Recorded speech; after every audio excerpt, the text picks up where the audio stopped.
Assalamualaikum warahmatullahi wabarakatuh. Halo teman-teman, welcome back to my channel and let's study again with me, Aninosa Heri. Bismillahirrahmanirrahim. Kali ini kita akan coba mempelajari tentang Standar Nasional Pendidikan Tinggi berdasarkan Permendikbud tahun 2014.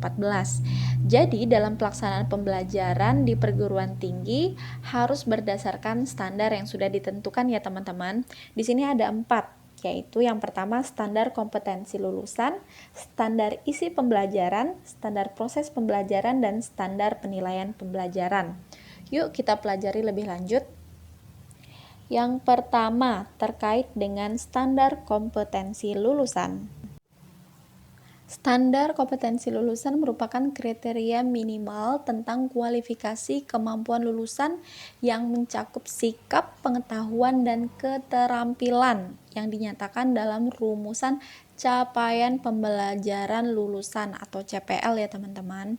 Nah, standar kompetensi lulusan yang dinyatakan dalam rumusan CPL ini digunakan sebagai acuan utama pengembangan standar isi pembelajaran, standar proses pembelajaran, standar penilaian pembelajaran, standar dosen dan tenaga kependidikan, standar sarana dan prasarana pembelajaran, standar pengelolaan pembelajaran, dan standar pembiayaan pembelajaran.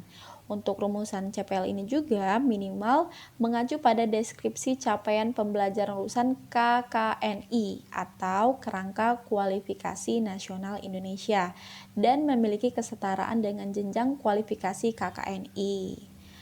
Lalu deskripsi sikap dalam hal ini dimaksudkan sebagai perilaku benar dan berbudaya sebagai hasil dari internalisasi dan aktualisasi nilai-nilai dan norma yang tercermin dalam kehidupan spiritual dan sosial melalui pembelajaran, pengalaman kerja mahasiswa, penelitian, dan atau pengabdian kepada masyarakat yang terkait pembelajaran.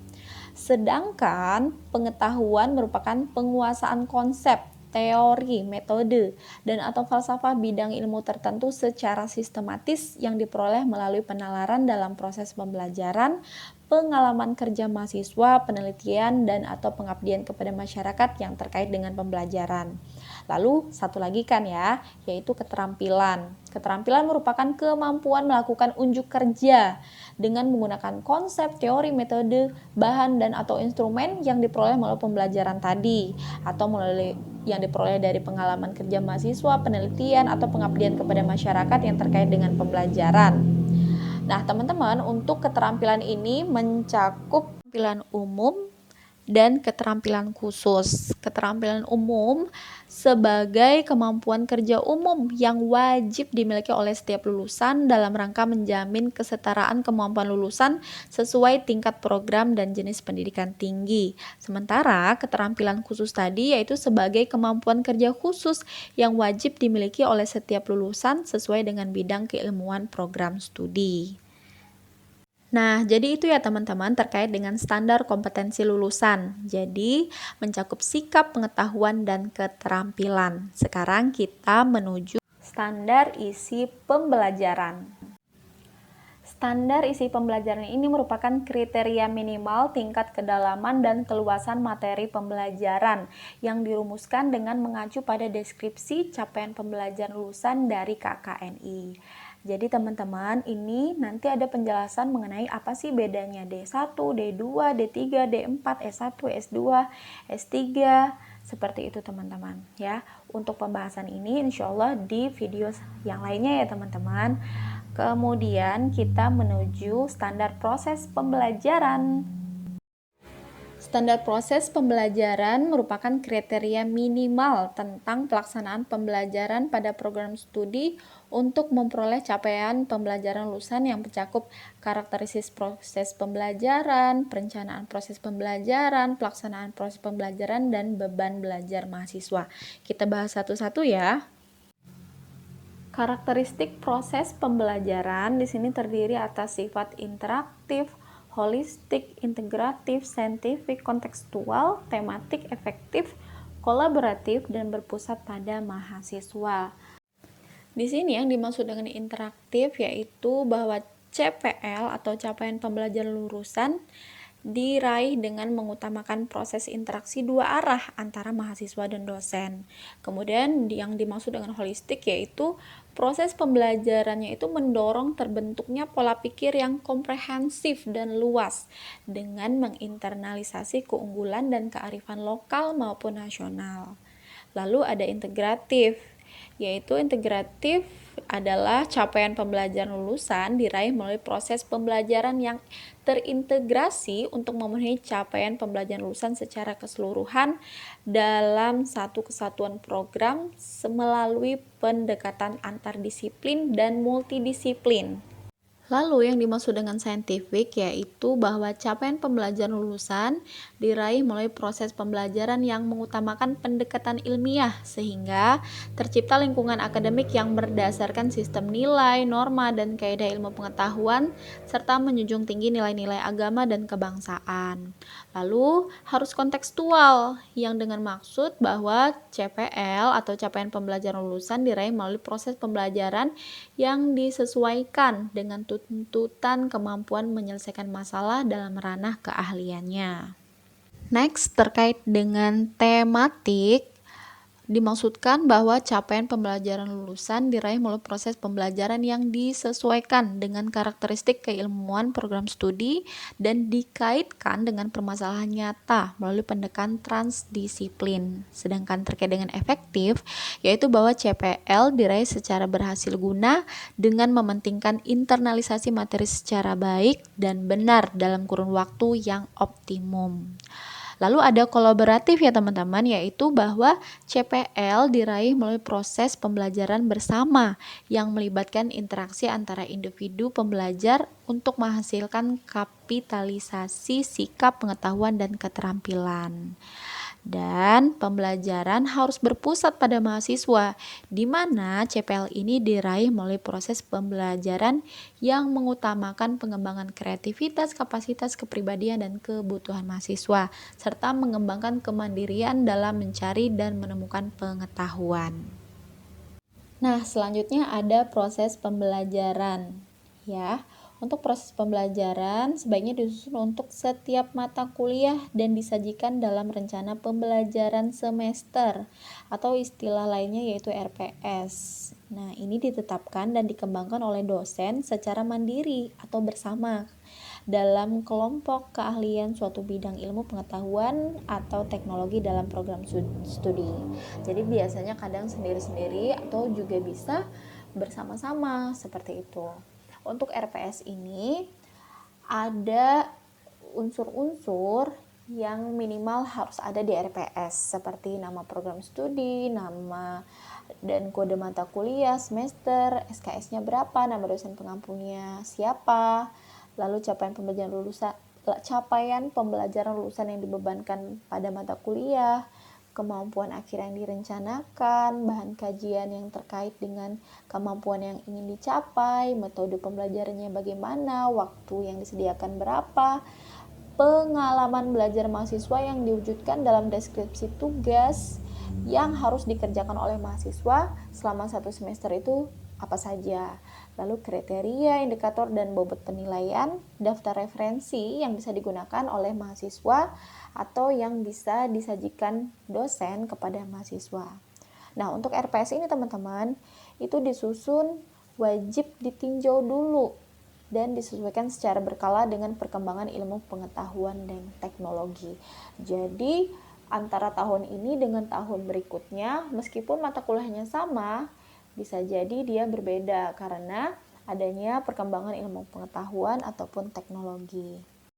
Lalu, hal yang terkait dengan proses pembelajaran selanjutnya yaitu pelaksanaan proses pembelajaran itu sendiri.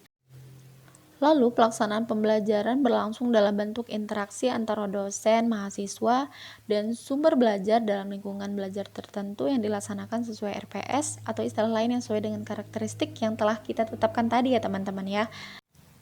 Lalu, pelaksanaan pembelajaran ini wajib dilakukan secara sistematis dan terstruktur melalui berbagai mata kuliah dan dengan beban belajar yang terukur melalui metode pembelajaran, bisa diskusi kelompok, simulasi, studi kasus, dan dengan pembelajaran kolaboratif, kooperatif, pembelajaran berbasis masalah, dan metode lain yang dapat secara efektif memfasilitasi pemenuhan CPL. Lalu bentuk pembelajarannya bisa berupa tatap muka, respon dan tutorial, seminar, praktikum, praktik studio, praktik bengkel, atau praktik lapangan. Nah, selanjutnya yaitu terkait dengan beban belajar mahasiswa ya teman-teman. Ini dinyatakan dalam besaran satuan kredit semester atau SKS yang sering kita dengar. Untuk SKS ini biasanya untuk satu semester. Semester merupakan satuan waktu kegiatan pembelajaran efektif selama 16 minggu. Selanjutnya yang keempat yaitu standar penilaian pembelajaran. Penilaian pembelajaran merupakan pemberian nilai dari proses dan hasil belajar mahasiswa dalam rangka pemenuhan capaian pembelajaran lulusan yang mencakup prinsip penilaian, teknik dan instrumen penilaian, mekanisme dan prosedur penilaian, pelaksanaan penilaian, dan pelaporan penilaian. Kita bahas satu-satu ya teman-teman. Untuk prinsip penilaian dalam pembelajaran terdiri dari prinsip edukatif, otentik, objektif, akuntabel, dan transparan yang dilakukan secara terintegrasi. Nah, apa sih maksud dari prinsip-prinsip ini? Jadi untuk edukatif yaitu untuk memotivasi mahasiswa agar mampu memperbaiki perencanaan dan cara belajar serta dapat meraih CPL. Lalu untuk otentik, jadi penilaian itu harus otentik agar penilaian berorientasi pada proses pembelajaran yang berkesinambungan dan hasil belajar yang mencerminkan kemampuan mahasiswa pada saat proses pembelajaran berlangsung. Sedangkan objektif penilaian harus didasarkan pada standar yang disepakati antara dosen dan mahasiswa, serta bebas dari pengaruh subjektivitas penilai dan yang dinilai. Lalu untuk akuntabel merupakan penilaian yang dilaksanakan sesuai dengan prosedur dan kriteria yang jelas, disepakati pada awal kuliah dan dipahami oleh mahasiswa. Serta transparan merupakan penilaian yang prosedur dan hasil penilaiannya dapat diakses oleh semua pemangku kepentingan. Lalu hal lain terkait dengan penilaian, yaitu teknik dan instrumen penilaian pembelajaran, terdiri atas observasi, partisipasi, unjuk kerja, tes tertulis, tes lisan, dan angket. Lalu, instrumen penilaian terdiri atas penilaian proses dalam bentuk rubrik dan atau penilaian hasil dalam bentuk portofolio atau karya desain. Hasil akhir penilaian merupakan integrasi antara berbagai teknik dan instrumen penilaian yang digunakan.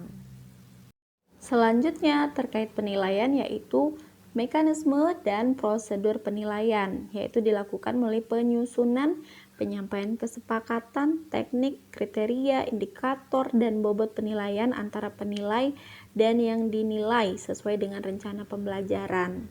Terkait dengan prosedur penilaian dapat mencakup tahap perencanaan, kegiatan pemberian tugas atau soal, observasi kinerja, pengembalian hasil observasi, dan pemberian nilai akhir. Lalu teman-teman untuk pelaksanaan penilaian dilakukan sesuai dengan perencanaan pembelajaran yang dapat dilakukan oleh dosen pengampu atau tim dosen pengampu dan bisa juga mengikut sertakan mahasiswa dan atau pemangku kepentingan yang relevan. Dan yang terakhir yaitu pelaporan penilaian yang dapat berupa kualifikasi keberhasilan mahasiswa dalam menempuh suatu mata kuliah yang dinyatakan dengan kisaran huruf A, B, C, D, E ya. Kalau A itu setara dengan angka 4 dengan kategori sangat baik. Kalau B setara dengan angka 3 dengan kategori baik, C setara dengan angka 2 kategori cukup, D setara dengan angka 1 kategori kurang, dan yang terakhir no, E setara dengan angka 0 kategori sangat kurang. How poor. Oke, nah selanjutnya hasil penilaian diumumkan kepada mahasiswa setelah satu tahap pembelajaran sesuai dengan rencana pembelajaran yang sering dinyatakan dengan indeks prestasi semester atau IP ya, dan indeks prestasi kumulatif atau IPK kalau di akhirnya nanti. Oke teman-teman, jadi itu dia Standar Nasional Pendidikan Tinggi. Yang pertama tadi kita sudah membahas tentang standar kompetensi lulusan, standar isi pembelajaran, standar proses pembelajaran, dan standar penilaian pembelajaran. Semoga pembahasan kita kali ini bermanfaat untuk saya dan juga teman-teman. Semoga tahun ini kita memperoleh kesempatan menjadi dosen melalui penerimaan CPNS 2021. Terima kasih teman-teman. Remember to like, comment, share, subscribe this channel. Thank you. Wassalamualaikum warahmatullahi wabarakatuh. Bye-bye.